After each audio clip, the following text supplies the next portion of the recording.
Notre prochaine invitée, c'est Mme Nancy Lebrec, qui est directrice générale de la MRC de Montmagny. Bonjour. Lebrec, bonjour.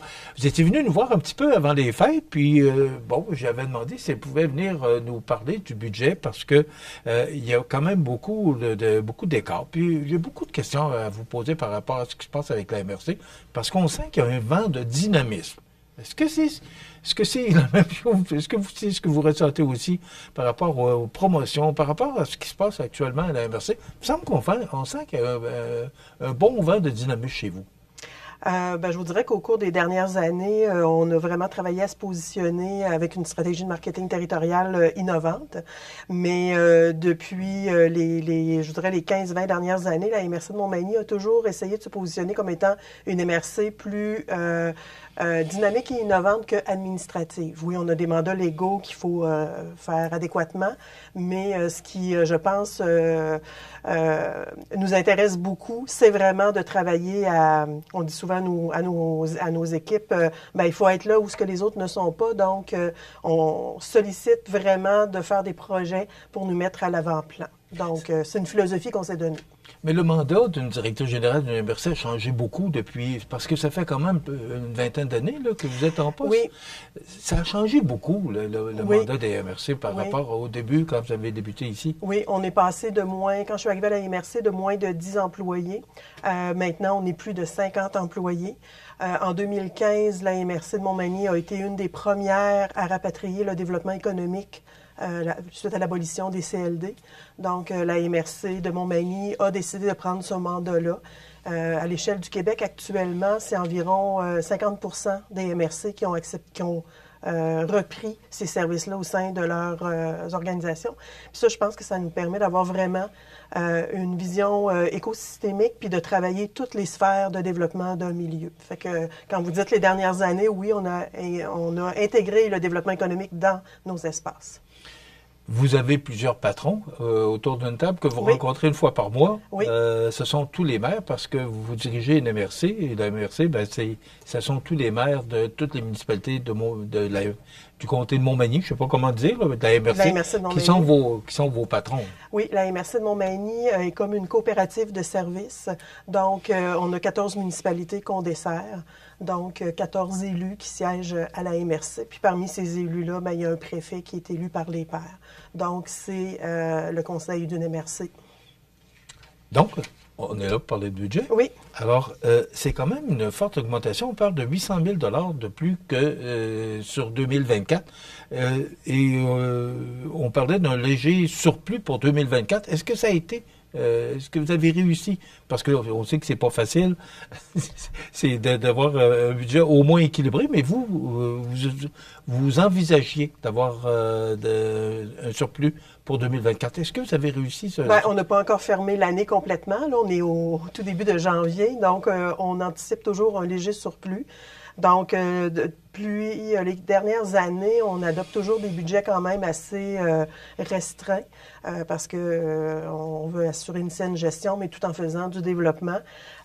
Pour 2025, ce qu'on a adopté, c'est un budget de 7,8 millions comparativement à 6,9 pour 2024. Et puis, ça s'explique principalement par l'intégration de la collecte sélective maintenant qu'on va gérer à 100%. Donc, on a signé une entente avec Éco-entreprise Québec qui reprend sa charge tous les frais reliés à la collecte sélective. Donc, c'est pour ça que les citoyens des municipalités ne devraient plus voir de taxes pour la collecte sélective. Qu'est-ce que ça change exactement, Mme Lebrec? C'est qu'on s'occupe de la collecte et du transport, puis le centre de tri, tout ça, de par l'entente avec Éco-entreprise Québec, fait en sorte qu'eux compensent à 100% tous ces frais-là. Donc, les municipalités n'ont plus à l'assumer, à faire des rééditions en lien avec ça. Mais parallèlement à ça, l'entente que la MRC a signée, il y a des attentes que Éco-entreprise a, notamment au niveau de la qualité de la collecte sélective, diminuer les taux de rejet, etc. Donc, toutes les MRC du Québec ou les villes qui ont ce mandat-là, il y a des obligations qui viennent avec cette compensation à 100% là. Donc, ça, c'est un premier élément qui indique une augmentation du budget sans nécessairement augmenter les quotes-parts. l'entente avec EEQ ne crée pas d'augmentation de quote-part. L'autre projet qu'on a aussi, c'est le plan climat. Donc, les MRC ont reçu plus d'1 million pour faire cet exercice-là. De cette enveloppe-là, une petite partie est gardée pour justement rédiger le plan climat qui devrait nous prendre au maximum 3 ans. Et les sommes résiduelles, bien, ça va être pour faire des projets visant à contrer ou à mettre en place des projets qui vont amoindrir ou pallier à certains éléments là, de changement climatique. On a tous le même problème partout au Québec. C'est pas que la MRC de Beaumagny. Là. Oui, mais partout dans le monde, les changements climatiques, c'est un enjeu aussi. Là. Et Nancy, cette augmentation de 800 000 $-là, ben, ce sont les municipalités paient leur quote-part pour boucler le budget et les municipalités se trouvent aussi à avoir une augmentation. Oui, ben les quote-part, là, on parle de budget, mais au niveau quote-part, c'est passé de 3,1 à 3,3 millions. Fait qu'à peu près 200 000, un peu plus de 200 000 d'augmentation. C'est une grosse année d'augmentation de quote-part, 7,4 %. Par le passé, on intégrait des fonds qui nous restaient. À un moment donné, ça a une limite. Donc, c'est pour ça qu'en 2025, on renégociait aussi les ententes salariales avec les employés. Donc, on a redéposé pour les 4 prochaines années. Et puis, quand on fait cet exercice-là, on a travaillé avec un consultant également, ben, on vient un peu plus bonifié pour faire en sorte là, de recadrer tous les employés dans les bonnes catégories et tout. Fait que la MRC de Montmagny, c'est aussi une coop de services, mais beaucoup de ressources humaines. Fait que je vous dirais que sur le 7,8, c'est près de 3 millions de dollars qui est juste pour les ressources humaines. OK. Et pourquoi on revise les salaires une fois aux 4 ans alors que ce serait pas moins compliqué de le faire une fois par année? Non, c'est le contraire, parce que un coup que tout ça est fait, qu'on s'est entendu avec les employés, ben les 3 années suivantes, ben je veux dire, on fait juste appliquer la convention, là. Alors que renégocier à chaque année, ce serait vraiment un exercice très fastidieux. On parle aussi d'une augmentation des affectations en lien avec le Fonds de développement région ruralité, parce qu'on entend parler souvent qu'il y a des projets. Oui. Et ça, c'est important aussi, c'est pour le développement de la MRC. Oui, la MRC a des outils, dont des fonds, donnés par le ministère des Affaires municipales et de l'Habitation. Donc, 2025, il va y avoir un renouvellement souhaité de ces fonds-là. Donc, en 2025, on va terminer toutes les redditions de comptes pour s'assurer d'avoir utilisé toutes les sommes. Mais le FR volet 2, entre autres, c'est 1,4 million presque. Donc, ça, c'est des actions que la MRC ou des l'embauche de ressources que la MRC peut faire pour justement faire du développement. Donc, ça va être une année importante parce que à chaque échéance de ces fonds-là, ben, on ne sait jamais s'ils vont être renouvelés, mais on se croise les doigts. Nos associations travaillent très fort pour que les fonds perdurent. Et souvent, comme le FR volet 3, ben, c'était la signature innovation. Ça a eu beaucoup d'impact sur des projets acceptés dans le milieu. Donc, on souhaite que pour 2025 et les années suivantes, qu'on ait la confirmation que ces fonds-là vont perdurer. Est-ce que c'est renouvelé à chaque année? Non, c'est renouvelé habituellement aux 5 ans. Aux 5 ans? C'est ça, donc on espère là, que ça va être le cas. Vous allez le savoir quand? Sous peu, parce que l'échéance, c'est le 31 mars 2025. Donc, on est en attente là, de la confirmation. Madame Lebrec, vous avez beaucoup d'ambition pour 2025. Vous avez beaucoup de projets, beaucoup de pain sur la table. Entre autres, la mise en œuvre d'un plan de climat, vous en avez parlé. La révision du schéma d'aménagement territorial selon les nouvelles orientations gouvernementales. Oui. Qu'est-ce que ça veut dire exactement? Ça, c'est vraiment l'obligation de finaliser la révision du schéma. Donc, toutes les MRC du Québec ont la même obligation. Le gouvernement a déposé les orientations, les OGAT qu'on appelle, et il a donné une aide financière pour faire en sorte que le schéma puisse être déposé. Donc, il y a déjà quelqu'un qui a été embauché de l'interne, qu'on lui a affecté ces tâches-là. Et 2025, l'exercice commence. Puis c'est comme ça à l'échelle du Québec actuellement, là. Donc, le schéma, ben, c'est très important parce que ça donne toutes les grandes orientations du territoire. Et par la suite, ben, il va découler les règlements des municipalités locales qui doivent être en conformité avec le schéma de la MRC. Et le deuxième point qui a attiré mon attention, c'est la planification de 2 projets éoliens d'une ligne de 735 kV pour renforcer l'autonomie énergétique de la région. On sait qu'il y a déjà un projet d'annoncer pour Saint-Paul. Il y en a un aussi pour Sainte-Apolline et Notre-Dame-du-Rosaire, dans ce secteur-là, la forêt de Manial. Okay. Donc, on a 2 projets sur le territoire. On est rendu où dans ces projets? Bien, nous, c'est sûr et certain qu'on travaille avec l'Alliance de l'Est. Donc, on est au tout début, on a été acceptés. Il va y avoir des audits via le BAP et tout ça. Donc, on est au tout début du processus actuellement, là. Donc, nous, l'équipe de la MRC, on est comme en appui avec tout le développement qui va se faire avec l'Alliance de l'Est, entre autres au niveau de la réglementation, justement de certains tracés. Hein, oui, mais on a la chance de pouvoir travailler avec l'Alliance qui ont des ressources, qui ont de l'expertise, etc. Donc, je pense que c'est de bon augure. Quand on regarde à l'échelle du Québec, les autres projets, ben souvent, ils bénéficient pas justement de cette expertise-là, de cette équipe-là, puis de la force de lobby aussi de l'Alliance. Quand pensez-vous qu'on pourrait voir, si vous avez une boule de cristal, la première éolienne au sud? Bien, c'est sûr que les projets ont des dates de tombée, puis de mémoire, c'est 2027. Donc, en principe... Qu'on pourrait voir la première éolienne? Oui, en principe. À Saint-Paul ou...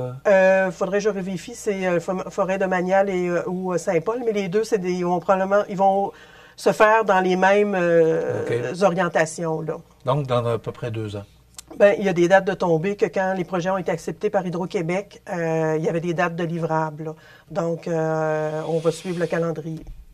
Le Conseil des maires a également adopté un règlement de régie interne pour le déroulement des sessions du Conseil qui a pour objectif d'encadrer la conduite des débats du Conseil, d'assurer le maintien du bon ordre de la bienséance pendant les séances. Avez-vous des problèmes pendant vos débats? Non, du tout. C'est une obligation légale du gouvernement. Toutes les MRC, villes, municipalités du Québec avaient, avant la fin de l'année 2024, l'obligation d'adopter un tel règlement. Donc, ça vient encadrer les prises de parole, etc. Donc, il n'y a rien la possibilité d'enregistrer, etc. C'est d'éviter qu'il y ait des débordements. Exactement. Donc, ça vient donner un outil que si on voit qu'il y a des débordements, ben on utilise cet outil-là. Mais c'était pas parce que nous, on avait des problématiques. C'est vraiment une obligation à l'échelle du Québec. Comme directrice générale de la MRC, vous voyez 2025 comment? Êtes-vous, on sait qu'aujourd'hui, c'est la sermentation de Donald Trump, le 47e président des États-Unis. Comment vous voyez, est-ce que ça va finir par nous affecter, nous, localement? Parce que les frais de douane, on sait pas trop ce qu'on s'en va avec ça. On va le savoir, je pense, assez rapidement. Et comment, est-ce que vous êtes optimiste, réaliste, pessimiste? Comment vous voyez la prochaine? Je pense qu'il faut être réaliste dans un premier temps. On va essayer d'être optimiste, mais c'est sûr et certain que tout ce qui a été annoncé, puis on ne le sait pas trop. Donc, c'est sûr et certain qu'au niveau de l'économie, tout le monde est un petit peu sur le pied d'alerte, là. Donc, c'est sûr et certain que demain matin, il y a des restrictions. C'est sûr que certaines entreprises peuvent être plus affectées que d'autres. Donc, c'est sûr et certain qu'on va suivre ça à la lettre. Mais au niveau local, on a moins de moyens d'action que nos gouvernements provinciaux et fédéraux, là. Est-ce que vous craignez une récession? Est-ce que ça peut aller jusque-là? Écoutez, des fois, les gens peuvent créer la récession par crainte, là. Je pense qu'il ne faut pas parler de récession à ce moment-ci, là. Je pense qu'il faut rester quand même optimiste. Mais c'est sûr et certain que M. Trump est un drôle de personnage. Donc, on va suivre avec intérêt tout ce qui va se dire. On pourrait dire un personnage drôle aussi. Nancy, on est en 2025, élection fédérale, également élection municipale qui vous concerne plus. Est-ce que vous êtes impliqué par rapport à ce qui se passe au niveau des élections municipales? On est impacté dans le sens que, il peut y avoir des changements d'élus parce que le conseil de la MRC, c'est les maires des 14 municipalités locales. Donc, c'est sûr et certain que nous, on va être impactés, mais la MRC ne se mêle pas d'élections, là.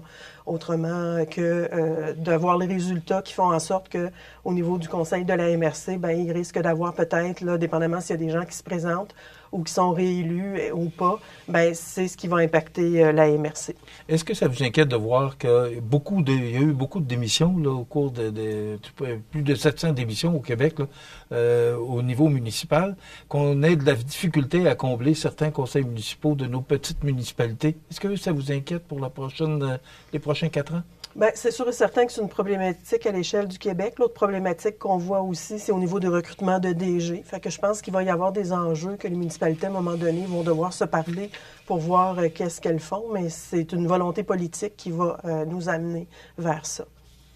Merci beaucoup d'avoir été avec nous. On va vous souhaiter une bonne et heureuse année. Bien, merci. 2025. Puis, je vais juste vous mentionner peut-être un des axes qu'on va beaucoup travailler en 2025, l'intelligence artificielle. Oui. Donc, c'est un enjeu de productivité, d'outils, etc. Donc, la MRC, c'est l'axe transversal qui devrait affecter tous les services. À un moment donné, on vous réinvitera pour vraiment développer sur... parce que même moi, je ne connais pas beaucoup l'intelligence artificielle, mais de plus en plus, on entend parler de cet outil-là qui va devenir essentiel pour les entreprises. Oui, j'amènerai mon comité de travail. On est quelques-uns là, qui développons cet axe-là. Là. Ça me fera plaisir. Merci beaucoup. Merci à vous. Madame Nancy Labrec, directrice générale de la MRC de Montmagny.